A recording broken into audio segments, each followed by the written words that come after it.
Hey guys, what's going on? This is Brad from the Ed Army, and today, as you can tell, we have an engine access, and yes, indeed, it is Yu-Gi-Oh! Based, as we are jumping into an upcoming deck that will be coming out later on in the year, being K9, as we are going to be focusing on an engine access, as what you can do with it, and we're going to be talking about the decks that can be combined with it, as we are going to jump into it right now. So, starting off, if you've never watched an engine access before, this is just designed to show you guys, and in different card games, what the engines you can utilize among different strategies. If you haven't checked them out, we do have them on Digimon, and this will be a returning one actually for Yu-Gi-Oh! As Yu-Gi-Oh! Had been featured in engine access on my Rumble channel, so if you want to go check that out, you can go ahead and check that out.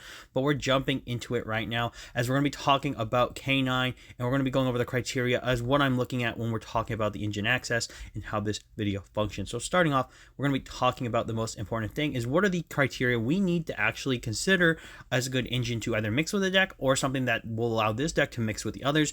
So starting off, we have them all here. First being synergistic and or mutually beneficial. This is just here because it's very obvious that when you want to use a deck, and if you're wanting to run an engine either inside of a deck or the deck as an engine inside another strategy, it is very important to look at do they actually work together in terms of their synergy, and or is there a mutually beneficial reason to play them, as if maybe they don't have any type or attribute synergy. Maybe there's something the strategy offers that does allow the deck to actually fulfill more with the combination of another strategy. Additionally, we'll look at the pros and cons of the different strategies mixed together with the K9 strategy and or vice versa with the K9 compatibility of that deck in order to kind of understand why it's good, but then also what are some of the problems.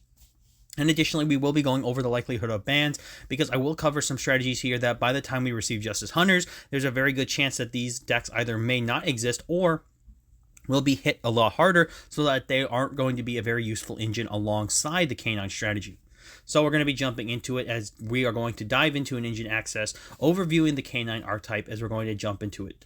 Starting off, we're going to look at some of the monsters, and we're going to be looking actually at the whole archetypes release. So right now, starting off with K9 number 17, Izuna. This one is, and the focusing more of the engine aspect, but also the deck itself is built around this, that if your opponent has 2 or more cards in their hand, you can normal summon Izuna without tributing, but more importantly, you can only use each of the following effects of K9 number 17 Izuna once per turn. During the main phase, if your opponent activated a monster effect in the hand or graveyard this turn, as a quick effect, you can special summon this card from your hand. If this card is normal or special summoned, you can send from your deck 1 K9 card, and then it has to be something except Izuna. So pretty clear, pretty good, and yes, this can play on turn 0 against your opponent technically, because if they happen to use an effect in their hand, or you get hand trapped, this card can immediately pop out, which is its saving grace, and kind of the idea of the strategy, being able to take clues and all these things and go for searching. But the main card you're going to want to be sending off of Izuna is K900 Lupus. This one, during the main phase, if your opponent activated a monster effect in the hand or graveyard this turn, you can special summon this card from your hand or graveyard, but banish it when it leaves the field. During your opponent's turn, you can immediately use this effect, which is it allows you to XC summon using this card you control, and then you can only use each of the previous effects of K9 number 00 Lupus once per turn. An Xyz monster that has this card as material gains the effect that your opponent cannot target this card with card effects, and it is very solid, as Lupus is obviously a very important card for the archetype, being the number 1 monster you're going to want to send off of your Izuna, and it does allow you to kind of get this resource loop going on your opponent's turn, and then you can also do this on your turn, which is pretty cool. They just have to have used an effect. So if your opponent uses a monster effect on field, now guess what? This is live. Moving into the other 2 monsters, because this archetype actually has 2 more monsters, we move to the first one being K968A, Joe Cool. This one is going to be important, as this one's actually very important for the engine-based forms of K9 that we'll be mixing with other decks. Starting off with Joe Cool, what does it do? If your opponent has 2 or more cards in their hand, you get to normal summon Joe Cool without tributing, so pretty much like Izuna. And then you can only use each of the following effects of the number 66A Joe Cool once per turn. I wonder how people are going to call them. They're probably just going to call them by their names because it's easier to remember the numbers. Point aside, you can reveal this card and 1 other level 5 monster in your hand. You special summon both, but they cannot be used for an Xyz summon of a light monster. I wonder what that is, Cyber Dragon Nova. But more importantly, during your main phase, you can add 1 non-Aqua K9 monster from your deck to your hand. As you can tell, Joe Cool is extremely important to the strategy because of many reasons if you haven't known. But the first thing is this is your additional searcher, and it doesn't let you search for itself, but this is massive for the archetype. So whether you need Lupus, whether you need Izuna, or whether you need the next monster we're going to talk about in Lantern, you can get access to both. So very good. Additionally, we have number 66B Lantern. This one has the same normal summoning condition with the 2 or more cards in their hand, vice versa, blah, blah, blah, blah. Then you can go to the most important ones, which is if this card is in your hand, you can use its other effects, the following effects once per turn, which is if this card is in your hand, you can target one non-pyro level 5 K9 monster in your graveyard as cost, special summon both it and this card, but they cannot be used for the material of an Xyz summon cannot be used for an Xyz summon of a light monster, obviously, Cyber Dragon Nova. Point aside is, during your main phase, you can add one K9 spell/trap from your deck to your hand. As you can tell, the K9 66B and 66A focus on making sure you can't go into light monsters for a specific reason, so you'll have to use other stuff, so it's very important. But more importantly, the monster you summon, you just have to remember that both of them cannot be used as a material for a light monster, so pretty much you're kind of stuck doing a different type of loop, but you're still able to get 2 level 5s on field, and this is a pyro monster, so pretty interesting and cool. But the point is, that's what the main deck monsters do. Looking really quickly at the Xyz, because this is actually an important one as we go into number 17 Ripper. This one is going to be able to detach one material from this card as cost. You get to add one K9 card from your deck to your hand. Then if your opponent activated a monster effect this turn, you can set one K9 quick play spell from your deck or graveyard. Then when your opponent activates a monster effect in the hand or graveyard as a quick effect, you can detach one material from this card, negate that effect.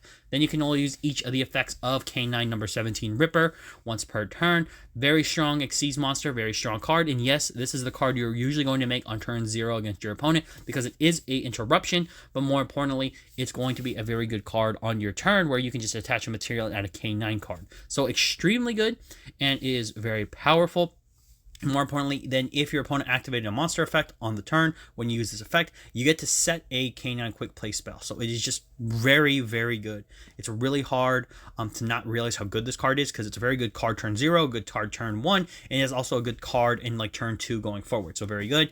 Looking at the next one, the counterpart, we have K9 00 Hound. This one takes 2 level 5 monsters, just as much as Ripper, and then this card cannot be destroyed by battle or your opponent's card effects the turn it is special summoned, and each time your opponent activates a monster effect, this card can gain 500 attack when that effect resolves. Then once returned during the standby phase, you can detach one material from this card, then target one card on the field as cost, and then you get to banish it. So pretty much Hound is an additional removal card, but it is also a way to get your opponent into a bad position where maybe they keep using monster effects and Hound starts to get bigger, and bigger. So it can be very annoying for your opponent if you leave this in attack position, but also during the standby phase, being able to banish cards is just really good. Yes, it has to be used during the standby phase, so this is really interactable in a way, but at the same time it is not. So say you use this during like maybe a turn 1 or a turn 2, your opponent may not have the right setup, so this card could be annoying, and if the game persists past like 2 or 3 turns, the Hound's effect can start to ramp up a bit more, so it's very solid to have.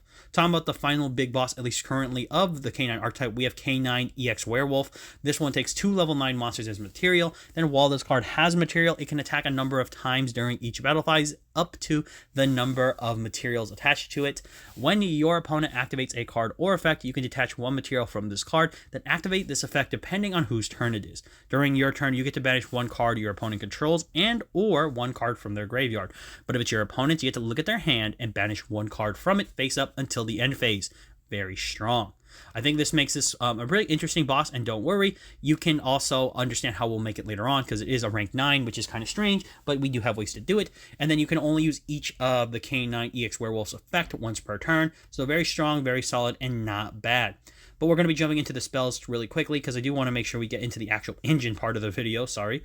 But I did want to go over this archetype because there are some people who probably have heard of K9, obviously, but they haven't looked into it, so this is just for you.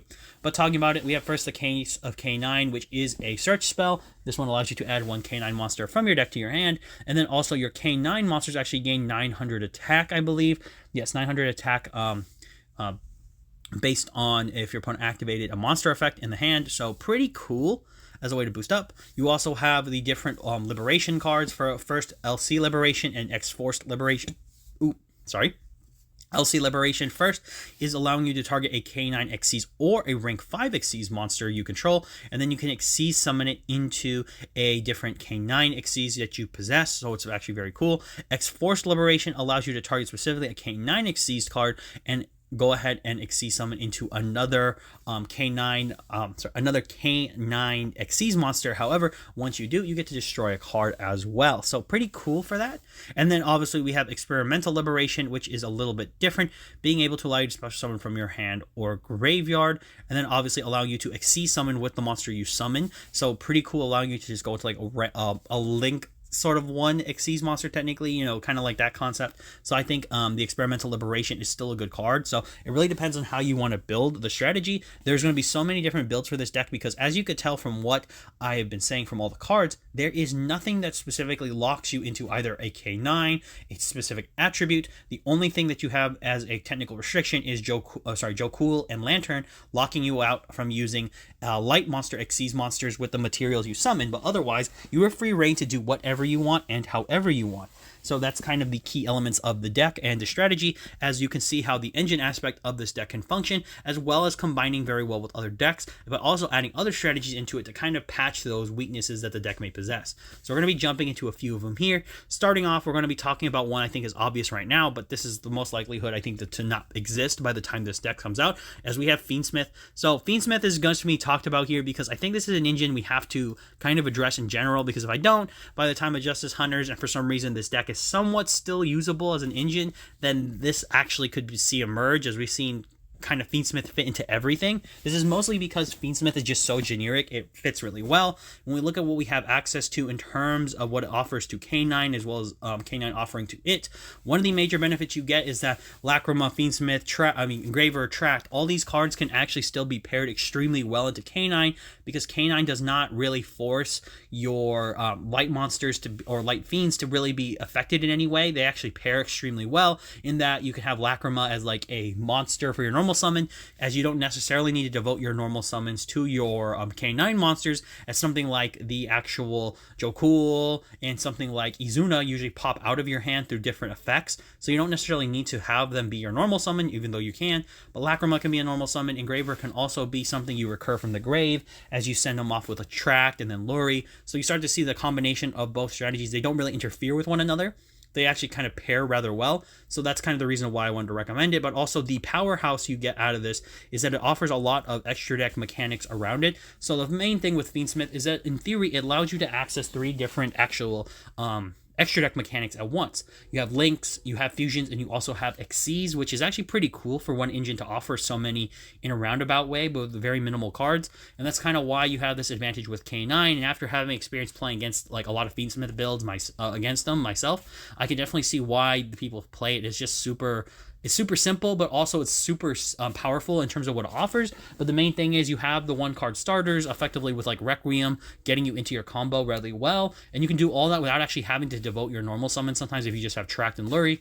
Additionally, you have Desiree, which is a big negate and pretty annoying if I do say so myself, as this card is actually very powerful, and then combined with Agnum's Day, you can OTK pretty quickly. Also, you have access to something like DDD Wave High King Caesar, which can stop summons of monsters. So inherently, one thing you can do is actually get the Caesar online, try to stop Nibiru from coming down at any time, and then cycle into your K9 monsters as well if you have it normal summoned. So there are some like avenues for you there, which allows the deck to really pilot high. But when we're talking about it, what we're really focusing on is what it offers. So first, there is no type synergy here. Unfortunately, the Light Fiends don't really offer anything to the specific K9 archetype, and vice versa. The K9 archetype doesn't offer anything to the actual Fiendsmith version of the deck or Fiendsmith cards, because they don't really have any like synergy outside of being monsters. You could maybe go into like Moon of the Closed Heaven and then vice versa. So there isn't really a synergy there, but it doesn't really have to matter in that case. The playstyles don't clash at all, which is a main focus I want people to focus on, really, because if you don't have anything that clashes together, then very good.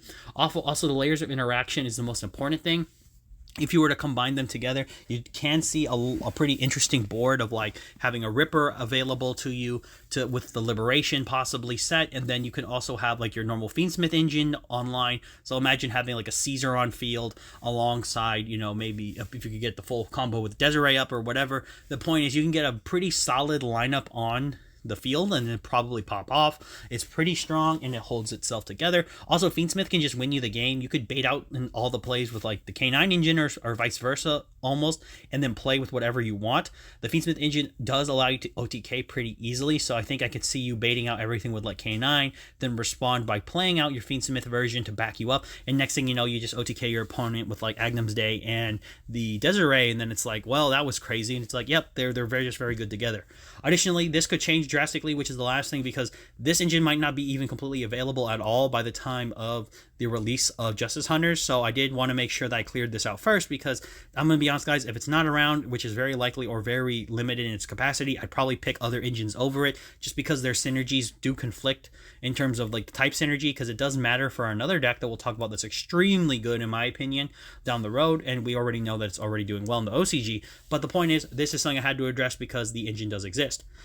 Talking about the next one, we have Kashtira. I think Kashtira K9 is an interesting strategy for sure, because what the K9 deck is trying to do with the Kashtira cards together, or vice versa, is that they offer the ability for maybe a little bit more interaction against your opponent in the areas where the Kashtira monsters can't really cover. So what I mean is, if you're playing K9 for the Kashtira cards, the advantage you have is stuff like Fenrir, Unicorn, Birth. All these cards are extremely powerful because they still do the good effects that they do. You can banish cards, Fenrir can search for more Kashtira monsters. You could devote your normal summons to the Kashtira monsters, pop off possibly with your opponent using monster effects against you with your K9 monsters, and get this setup that you want with like Ripper and vice versa, with maybe like a rank 7 of some sort, or having Ripper online with both Fenrir and Unicorn side by side in a Birth setup is a pretty tough board to actually crack, because you have a negation from the Ripper, you have the ability to rip from the extra deck, rip from your opponent's field and banish stuff face down, hit their graveyard with Birth. It's just a lot, and it's actually a lot of layered interaction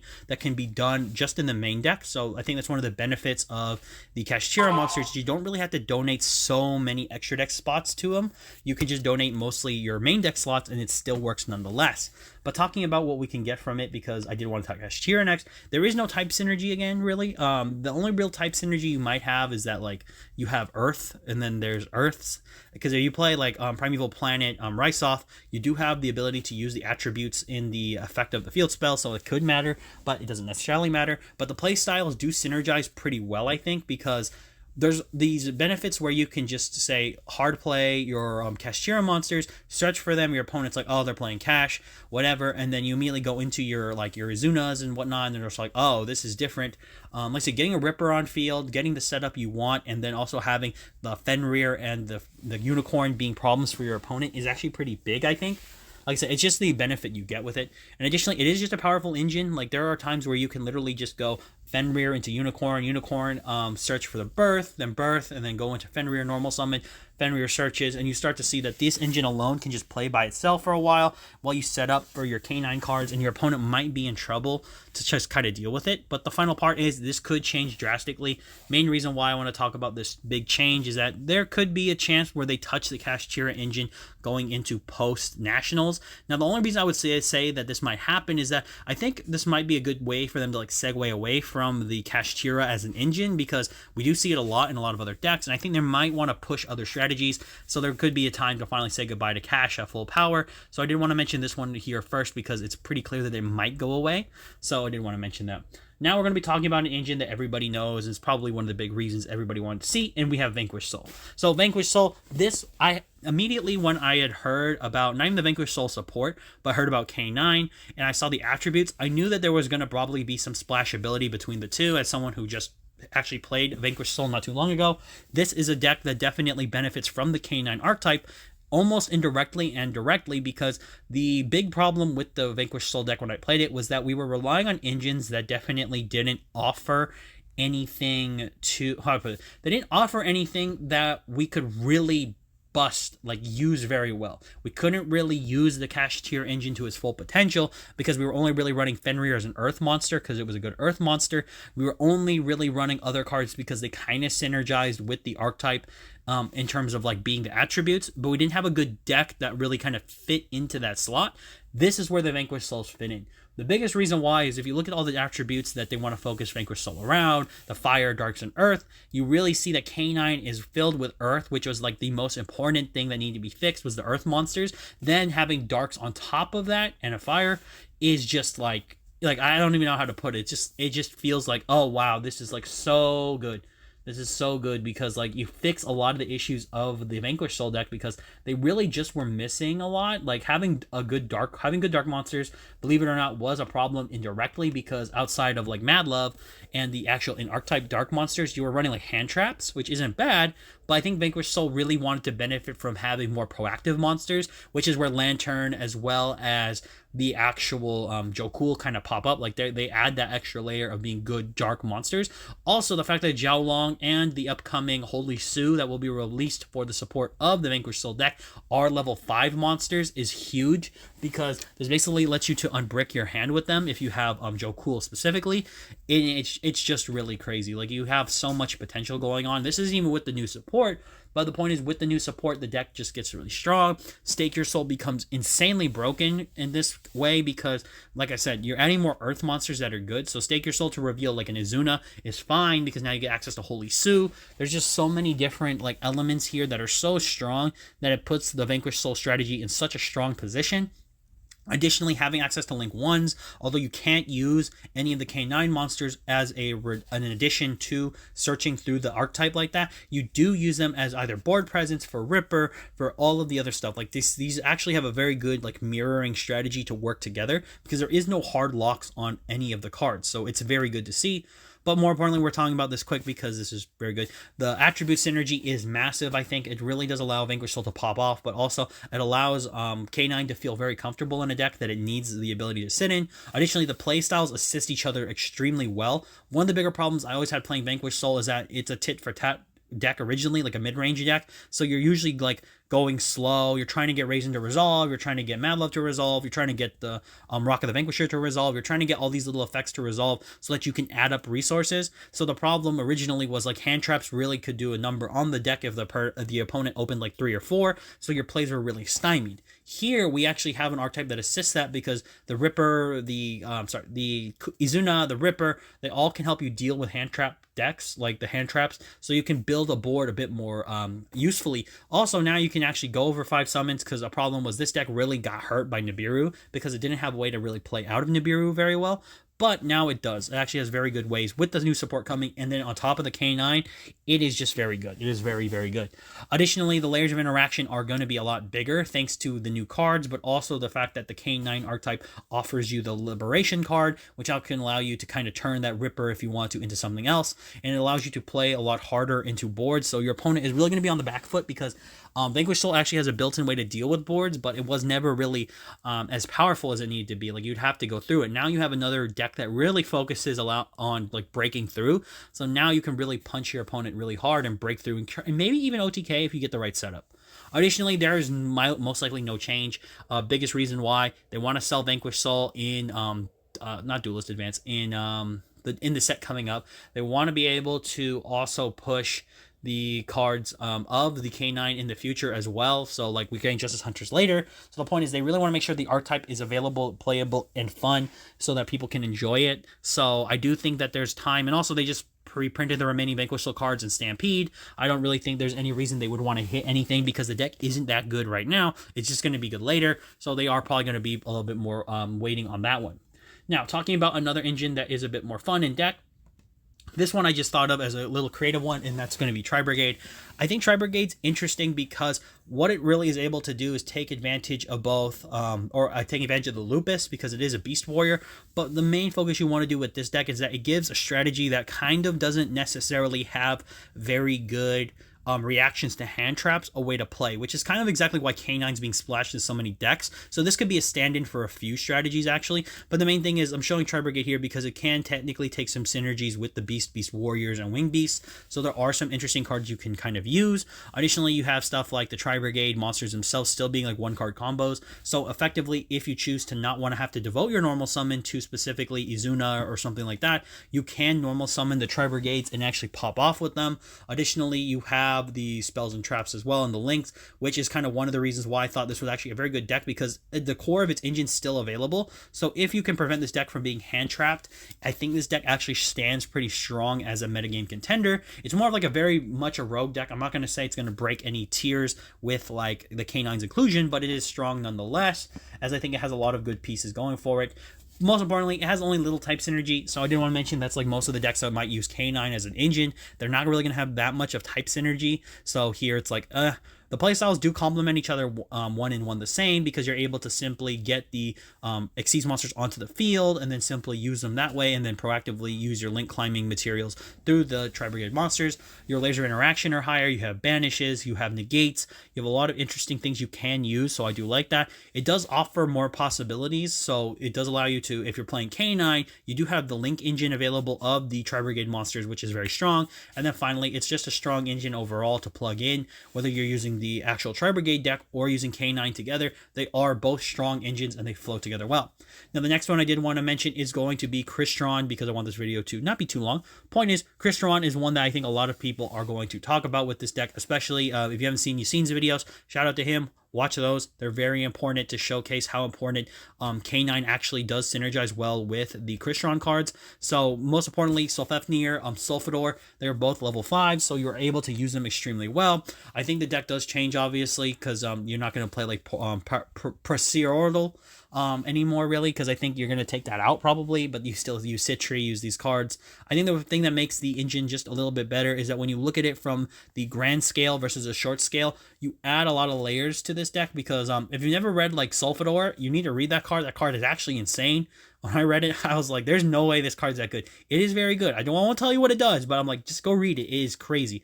Additionally, you have Inclusion, which is a 1-card starter, Cluster, which is a good interaction and setup, Lesceletus is the one that can also search you for the trap. The point is, you have a lot of different layered interaction that you can, and also this is the deck where the combo usually lies, where you see Infinity and Nova built into this deck already before we have access to something like the K9 monsters, and when K9 comes out, you have access to them even a bit better through the usage of the monsters there, but pretty much it is insane. Additionally, we have no type synergy here because there's machines, and there's also like Pyros, Aqua, you know, all the different K9 types, but you have level synergy, which is the primary point of the K9 archetype. You really want to have access to the level synergy, so you can get out Sulfador, Sulfafnir pretty much for free, because you can just drop them to the field because they're level 5.